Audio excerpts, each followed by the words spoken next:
Pemirsa Intens Investigasi, tentu masih segar dalam ingatan bagaimana pengakuan mantan narapidana yang sempat mengenyam masa tahanan selama 5 tahun di Lapas Kelas 1 Cirebon, Jawa Barat bernama Ahmad Budi Permadi seolah menjadi angin segar dalam mengungkap seluruh kehebohan yang terjadi dalam kasus hilangnya nyawa Vina Cirebon dan juga sang kekasih Eki. Ia mengaku berjumpa dengan ketujuh narapidana. Pria yang akrab disapa Abi ini menuturkan hampir di antara keseluruhan pelaku mengaku tidak melakukan perbuatan penghilangan nyawa dan juga ruda paksa atau pemerkosaan yang menurut pihak kepolisian dan putusan Pengadilan Negeri Cirebon, Jawa Barat saat itu telah dilakukan oleh mereka. Dijatuhi hukuman seumur hidup akibat perbuatan yang sampai saat ini konon tidak pernah dilakukan oleh ketujuhnya sampai dengan sekarang. Setelah peristiwa ini viral, Abi pun mengaku teringat kembali akan ketujuh orang tersebut dan akhirnya mengungkapkan hal ini dengan pernyataannya yang dibuat secara tegas dan meyakinkan. Lantas, seperti apa tanggapan kuasa hukum Saka Tatal Farhad Abbas melihat ucapan yang keluar dari mulut mantan narapidana tersebut? Benarkah hal ini dapat mendukung upaya mereka yang saat ini diketahui akan mengajukan PK atau peninjauan kembali di Mahkamah Agung? Sementara itu yang cukup mengejutkan tentu terselip nama satu orang narapidana atas kasus hilangnya nyawa Vina dan Eki bernama Sudirman. Yang diakui Ahmad Budi Permadi sering curhat perihal permasalahannya kepada pria yang dalam tahanan berprofesi sebagai tamping atau tahanan pendamping saat itu. Tiba-tiba keluarga dari Sudirman pun baru-baru ini muncul dan meminta bantuan dari pengacara kondang Otto Hasibuan untuk meminta perlindungan. Lantas benarkah pihak keluarga Sudirman mendapatkan teror? Seperti apa pula cerita di balik teror ini yang diungkapkan langsung oleh kakak terpidana atas nama Sudirman bernama Beni? Benarkah hal ini juga membuat Otto dan organisasi yang selama ini menjadi tempatnya bernaung Peradi akan mengambil sikap untuk menyikapi permasalahan ini?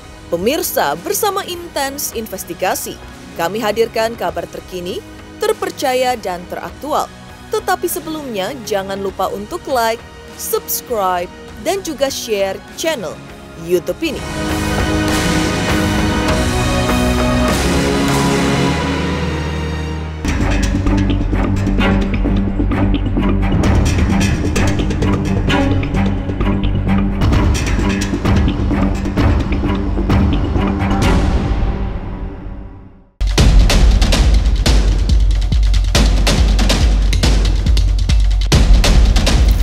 Jagat dunia sosial media beberapa waktu belakangan ini tentu dibuat heboh dengan munculnya seorang mantan narapidana bernama Ahmad Budi Permadi atau akrab disapa Abi saat pertama kali mengungkap pengakuan 7 terpidana dalam kasus hilangnya nyawa Vina dan Eki.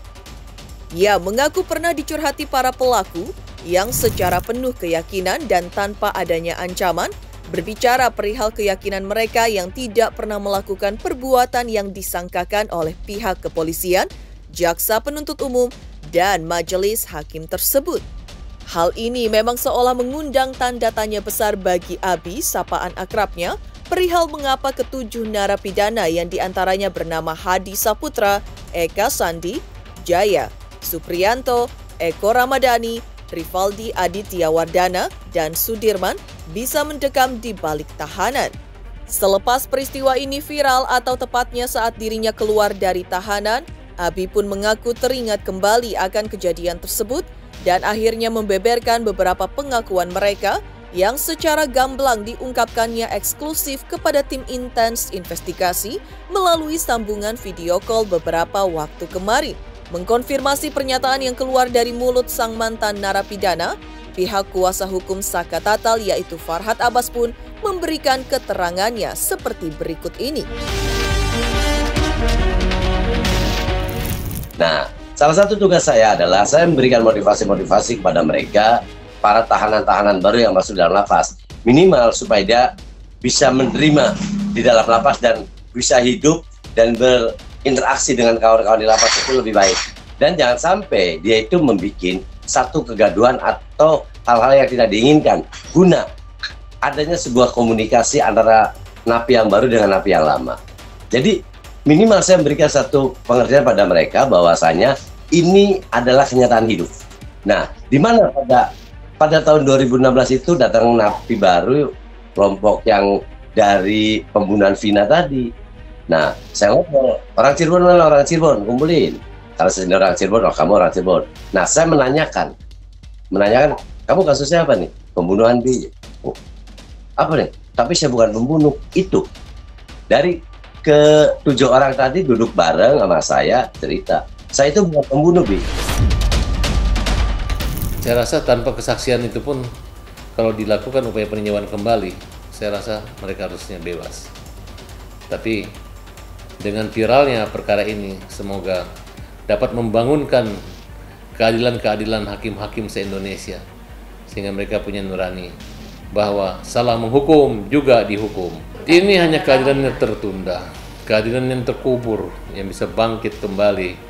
Yang namanya keadilan dikubur di lumpur pun tetap keadilan, tinggal siapa yang mengeluarkan, kapan dia keluar, kapan dia ada. Karena seburuk-buruk apapun kejahatan mau disembunyikan, sepintar-pintarnya pun akan ketahuan. Selama ini orang melihat penegak hukum mengadili kejahatan, tapi ada juga 1, 2, 3 penegak hukum yang lebih jahat daripada pelaku kejahatan tersebut.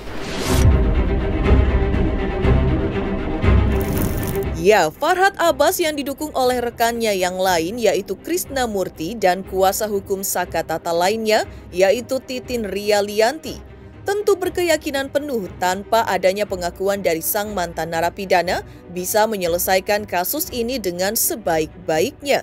Farhad Abbas pun melihat banyak sekali kesaksian janggal yang muncul dari pria yang kabarnya telah hengkang dari Cirebon, Jawa Barat dan kini hengkang ke kediaman barunya di Bekasi, Jawa Barat tersebut.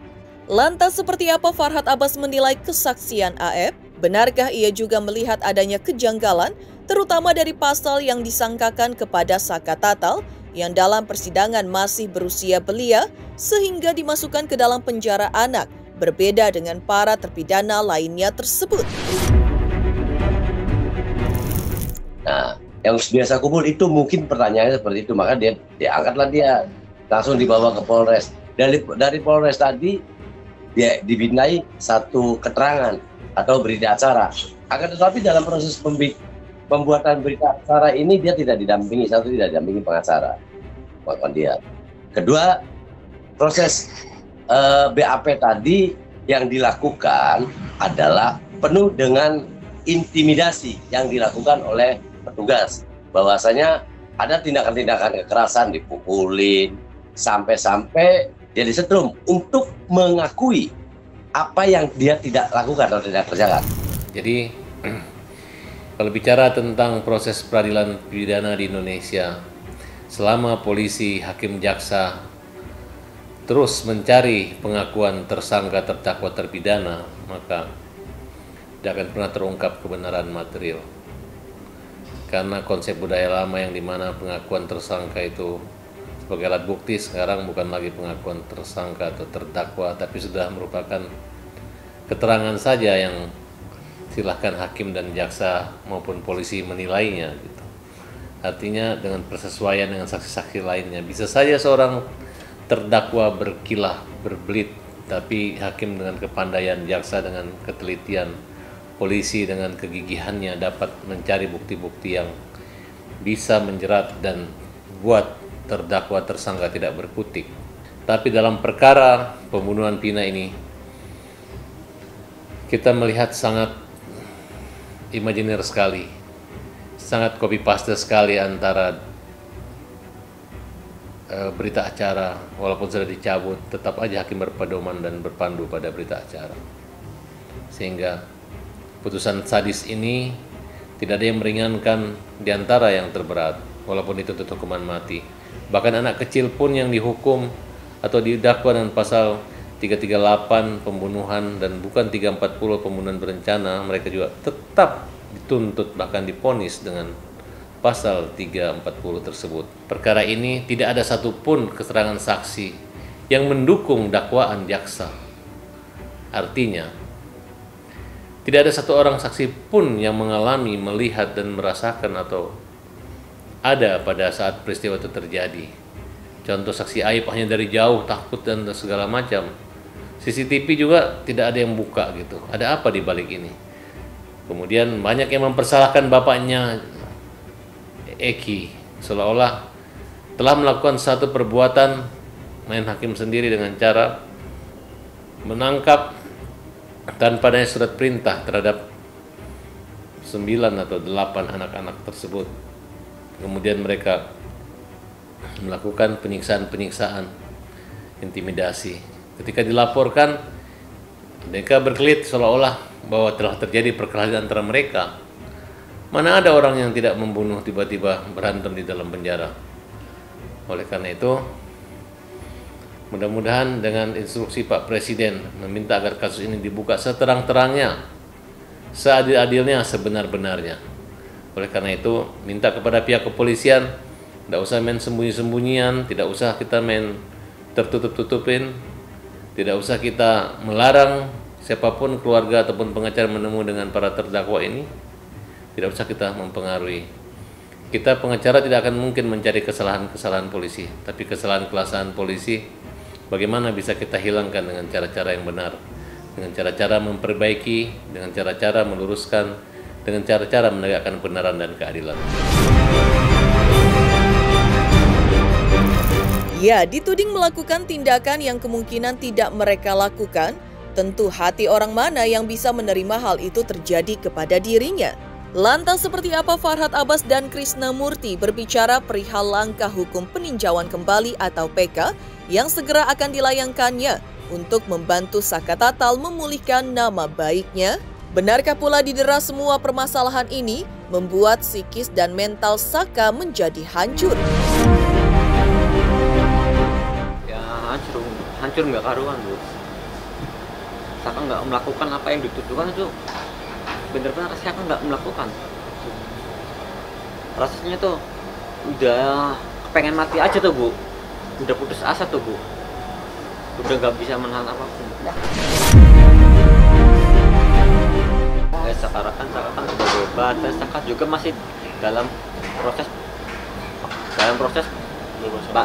bebas bersyarat dan masih mengajukan banding dan wajib banding kasasi juga sudah dilakukan dan sekarang akan meneruskan dengan PK dan semoga PK itu berjalan dengan lancar dan minta keadilan seadil-adilnya mungkin, bahwasanya yang benar mana dan yang salah mana, biar semuanya itu terbuka. PK ini bisa membersihkan nama kamu? Yakin.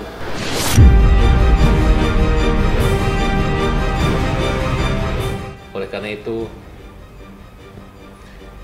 mereka yang 7 pun tidak pernah mengajukan banding, hanya tingkat atau level pengadilan negeri, sehingga tidak ada yang bisa menguji selain hakim di atas yang lebih tinggi.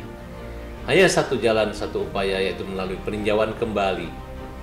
Di sini saya sebagai pengacara Saka Tatal bersama dengan Bu Titin dan Krisnamurti, kami akan mengumpulkan bukti, kami akan mengumpulkan nopum, kemudian membuat satu laporan-laporan terhadap para penipu-penipu, saksi-saksi bohong tersebut, untuk kami jadikan nopum untuk menguji kembali tentang pembuktian, tentang alibi, tentang saksi-saksi, serta tuduhan-tuduhan dan tuntutan dan vonis yang keji terhadap anak-anak ini. Sehingga kami berharap dukungan dan doa masyarakat Indonesia agar Indonesia diberi sinar terhadap keadilan-keadilan. Yang salah kita perbaiki, yang bengkok kita luruskan, yang gelap kita terangkan, yang terhukum kita merdekakan, yang difitnah kita perbaiki kembali. Kita angkat kembali harkat derajatnya, kita pulihkan kembali nama baik mereka. Oleh karena itu saya berada di sini bukan hanya sebagai pengacara yang ingin tampil atau pengacara secara formil aturan kewajiban dan ancaman hukuman di atas 5 tahun pasal 56 KUHP, tapi sebagai sesama manusia yang peduli tentang kemanusiaan dan tentang keadilan. Di balik tanggapan pengacara Farhad Abbas perihal munculnya mantan narapidana yang mengaku mengenal 7 terpidana, Yang cukup mengejutkan, tiba-tiba keluarga dari Sudirman pun baru-baru muncul dan meminta bantuan dari pengacara kondang Otto Hasibuan untuk meminta perlindungan. Lantas benarkah pihak keluarga Sudirman mendapatkan teror? Selamat untuk Intens Investigasi karena sudah mencapai 3 juta subscribers di YouTube. Sukses selalu and all the best!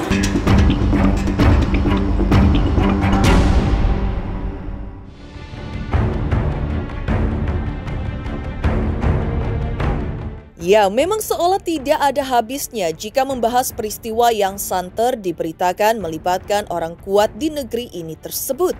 Memunculkan beberapa nama yang terus saja muncul. Seperti diketahui dalam buka-bukaannya, mantan narapidana Ahmad Budi Permadi juga muncul nama Sudirman yang diakuinya cukup vokal membahas permasalahan ini saat di Lapas Kelas 1 Cirebon, Jawa Barat. Kemungkinan karena alasan tersebut, tiba-tiba saja muncul keluarga dari Sudirman yang datang dan meminta bantuan dari pengacara kondang Otto Hasibuan untuk meminta perlindungan akibat teror. Lantas seperti apa pula cerita di balik teror ini yang diungkapkan langsung oleh kakak terpidana atas nama Sudirman bernama Benny? Benarkah hal ini juga membuat Otto dan organisasi yang selama ini menjadi tempatnya bernaung, Peradi, akan mengambil sikap untuk menyikapi permasalahan ini? Ya, waktu tanggal 23 itu malam Jumat, saya itu didatengin polisi ke rumah saya ya, orang tua saya. Itu ada 4 orang. Jadi pas masuk, dia bilang dari Polres Kota Cirebon. Dia itu 2 itu jaga pintu untuk nutupin pintu. Yang satu bawa map sama kertas kosong gitu. Yang satunya ngobrol sama kita. Pas ngobrol itu tentang Sudirman, dia ngasih kabar dia itu kangen dan keluarga harus ketemu. Nah, pas waktu itu saya aneh, kok ada Polres kok ngasih tahu seperti itu tanpa ada surat panggilan. Pas waktu itu saya diminta sama keluarga dimintain tanda tangan. Nah, saya tidak mau untuk tanda tangan itu karena itu tidak jelas untuk apa tanda tangannya. Pas saya udah menolak, polisi itu udah pulang lah. Pas hari Sabtunya saya kerja jam 1-an, jam setengah 2-an, itu saya istirahat posisinya. Ada polisi juga datang. Jadi Polres Kota Cirebon kurang lebihnya 6. Dia mau ketemu sama saya bilang nggak mau karena saya trauma waktu pas kejadian malam Jumat itu. Pas waktu itu saya nolak, dia maksa buat ketemu. Saya bilang untuk menyampaikan ke atasan saya buat minta pendamping. Pas saya udah bilang kayak gitu, polisi juga mau untuk mendampingi atasan saya. Jadi bertiga itu atasan saya 2 sama saya didampingin cuman sebentar itu. Setelah itu atasan saya disuruh keluar dan di situ saya dikasih tahu sama kayak pas waktu kejadian malam Jumat itu Sudirman mau ketemu dan polisi itu mau bawa saya ke Polda, posisinya Sudirman ada di Polda. Saya bilang nggak bisa, saya lagi kerja. Itu ngobrol sekitar nyampe sejam setengah atau 2 jam lah kurang lebih, jam 3-an selesai. Saya bingung mau kemana, terus saya nelpon sama Bu Titin kan, minta solusi gimana.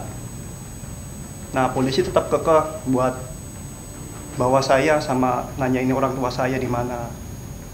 Saya nggak tahu orang tua saya di mana. Saya bilang saya juga nggak pulang-pulang semenjak kejadian itu. Akhirnya polisi bilang saya nungguin nanti sampai jam 4 setelah kamu pulang kerja. Saya minta izin ke atasan. Dari situ saya panik dan kok saya nggak mau tapi kok dipaksa.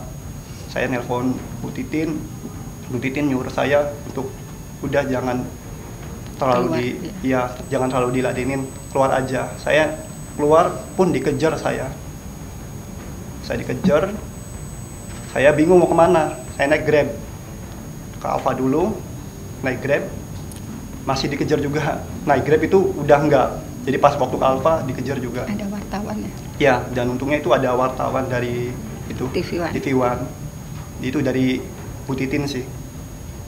Dari situ saya kabur dari pengejaran itu. Ya terus terang aja kami Dewan Peradi merasa prihatin ya.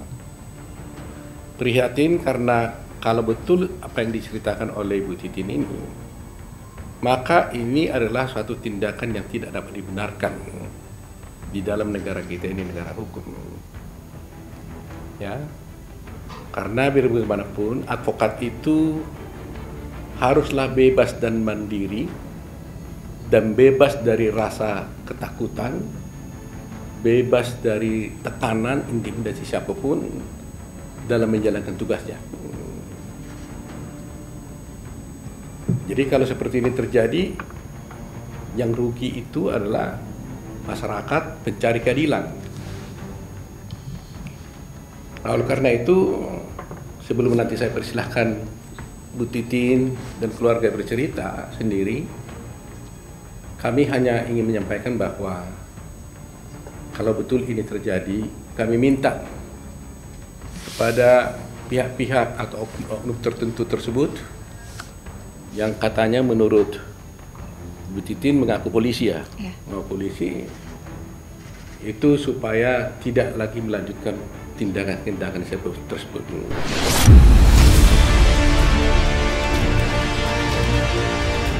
Sementara itu, dengan terungkapnya permasalahan ini ke publik, tentu banyak yang berpikir apa sebenarnya hal yang dimaksudkan oknum yang diduga berasal dari pihak kepolisian tersebut. Apa pula maksud dari mereka yang bahkan menurut Ibu Titin selaku kuasa hukum sudah cukup mengganggu prosesinya sebagai seorang pengacara yang merasa kesulitan untuk bertemu dengan keluarga dari Sudirman. Lantas seperti apa Titin Priyalianti melihat bantuan yang diberikan Peradi diwakilkan oleh Ketua Umumnya Profesor Dr. Otto Hasibuan? Benarkah ia merasa perjuangannya selama 2016 akhirnya membuahkan hasil? Saya sebetulnya sangat tersanjung bisa hadir di sini. Karena sebetulnya saya lakukan sejak 2016-2017. Saya dulu nggak ngerti apa sih yang terjadi, kenapa saya begitu sulit memberikan fakta yang sebenarnya.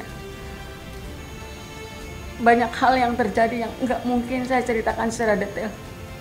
Bahkan di pengadilan, nggak ada yang percaya kalau ada sidang yang itu dibukanya mulai jam 18.45. Di Cirebon sebetulnya itu nggak lazim, tapi nggak ada yang mengeksos secara luar biasa. Waktu itu saya sudah meminta bantuan teman-teman media, ini ada yang salah. Tetapi justru wartawan dari media Jakarta itu dilarang wawancara dengan saya, tapi harus memblow up kekejaman geng motornya. Dari dulu saya yakin betul yang ditangkap itu tidak terlibat dalam perkara itu. Karena antara bukti yang dihadirkan, antara hasil visum dengan tuntutan itu jauh berbeda. Dalam tuntutan itu terlalu sadis perlakuannya. Sementara dari bukti visum dan barang bukti yang dihadirkan tidak sedikit pun mendekati kebenarannya. Saya sudah coba lakukan berbagai hal. Di 2016 saya sudah pernah lapor ke Propam Polda Jabar. Saya sudah pernah Komnas HAM di tanggal 13 September 2016. Kemudian pada sidang Sakat Tatal yang begitu digempur dan tidak seperti peradilan anak, saya sudah juga melakukan upaya ke Komisi Yudisial. Cuman tidak ada satupun yang berhasil. Ketika Sakat Tatal divonis 8 tahun, saya waktu itu sakit banget. Saka, takdir kamu ada di sini. Saya nggak ngerti harus ngapain lagi. Kemudian ketika perkara ini ramai, sebetulnya saya sudah tidak nyaman. Saka sampai kasasi juga saya dampingin, saya yang buat. Tetapi banyak hal. Ketika saya mengirimkan memori banding dan kontra memori banding, pengadilan negeri juga tidak mengirimkan, akhirnya putusannya tetap pada putusan pengadilan.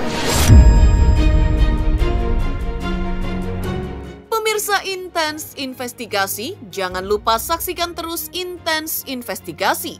Dan pastikan jangan lupa untuk like, subscribe, share, dan juga komen. Tim redaksi Intens Investigasi juga mengucapkan banyak terima kasih kepada semua subscribers hingga kanal Intens Investigasi kini sudah mencapai 3 juta subscribers.